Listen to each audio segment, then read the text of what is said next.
Hey, what's going on, guys? I go by the name of Doubtfire, and in this video, I'm going to go over canceling your HP Instant Ink subscription.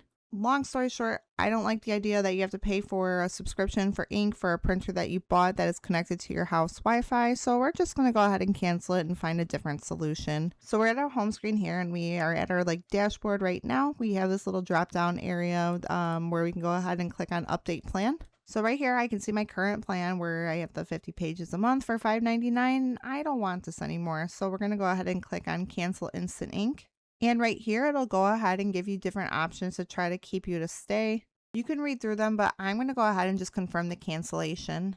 And our cancellation is confirmed. So it is letting us know that I can't use these instant ink cartridges anymore and that I must replace them with a different kind of ink cartridge, which is kind of annoying, but I'm just glad to be free from this.